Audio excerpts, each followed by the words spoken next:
Paul Walker was a mainstay of the Fast and Furious franchise from the very beginning, and his appearances in the movie spanned over a decade, from his first appearance in The Fast and the Furious to his final portrayal of Brian O'Connor in Furious 7. 2 months into production on Furious 7, Walker was killed when the driver of the Porsche he was traveling in crashed the car into a lamppost and 2 trees at high speed. Following the accident, Universal put production on hold to give the cast and crew time to grieve, and to give director James Wan time to figure out how to rework the film. Furious 7 was eventually completed using Paul Walker's brothers, Caleb and Cody, as stand-ins for his character, with a combination of camera trickery and CGI used to complete Brian's story. Vic Morrow. Like Brandon Lee and John Eric Hexum, actor Vic Morrow's death was a result of an accident on set, which is easily one of the most horrifying tales in the film industry. Morrow was filming Time Out, a segment of Twilight Zone the movie, in which a racist gets a taste of his own medicine when he's cast back in time and assumes the ethnicities of those he was prejudiced against. During a scene in which Morrow's character finds himself in the Vietnam War, a helicopter hovering overhead was damaged by a nearby pyrotechnic explosion and crashed, decapitating Morrow and killing 2 child actors he was carrying. Several people involved in the production, including director John Landis, were put on trial for involuntary manslaughter, but were ultimately acquitted. Oliver Reed. Ridley Scott's historical epic Gladiator won a handful of awards in 2001, including the award for Best Visual Effects. Among the visual effects used in the film were early CGI techniques that completed actor Oliver Reed's scenes as Antonius Proximo, the gladiator trainer who becomes a mentor to Maximus Decimus Meridius.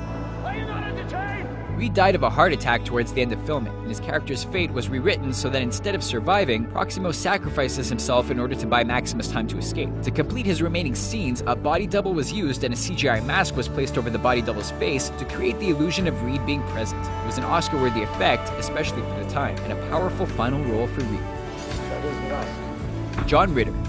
John Ritter first made a name for himself as one of the leads on the ABC sitcom Three's Company in the 1970s and 80s, and by the early 2000s, he'd gone from TV Bachelor to TV Dad in another ABC sitcom, 8 Simple Rules, in which he played a strict but affectionate father, Paul Hennessy. During filming of the show's 2nd season, Ritter fell ill due to a heart defect called aortic dissection, which was initially misdiagnosed as a heart attack. Despite efforts to save him, Ritter died in a hospital later that day. His death was written into the show, with the Hennessy family finding out that Paul had collapsed while grocery shopping.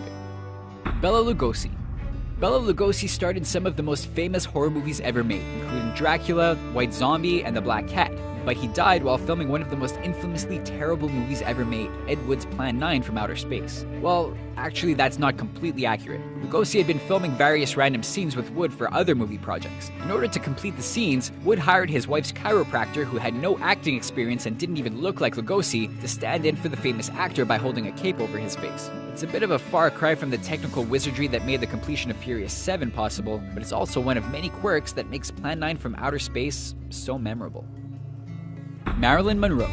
One of the most iconic movie stars of all time, Marilyn Monroe is known for her roles in classic comedy films like Gentlemen Prefer Blondes, Some Like It Hot, and The 7-Year Itch. Monroe's final film was a romantic comedy called Something's Got to Give, from which she was fired after 1 month of production, then later rehired with a change of director. Before filming with Monroe could resume, the actress died of a barbiturate overdose. Something's Got to Give was never completed, though the footage was later pieced together for a documentary called Marilyn, Something's Got to Give.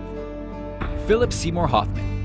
Philip Seymour Hoffman was a highly respected actor who in 2006 won an Oscar for playing the title role in Capote. In more recent years, audience became familiar with Hoffman as Plutarch Heavensbee, the head game maker of the Hunger Games. Sadly, after decades of sobriety, Hoffman suffered a relapse into the drug addiction that had plagued him in his younger years. And with just a week of filming left on the Hunger Games Mockingjay Part 2, the actor died after taking a mix of heroin, cocaine, amphetamines, and benzodiazepines. Director Francis Lawrence decided not to try and complete Hoffman's performance using CGI, and Plutarch Heavensbee was instead written out of the scenes that Hoffman had yet to shoot.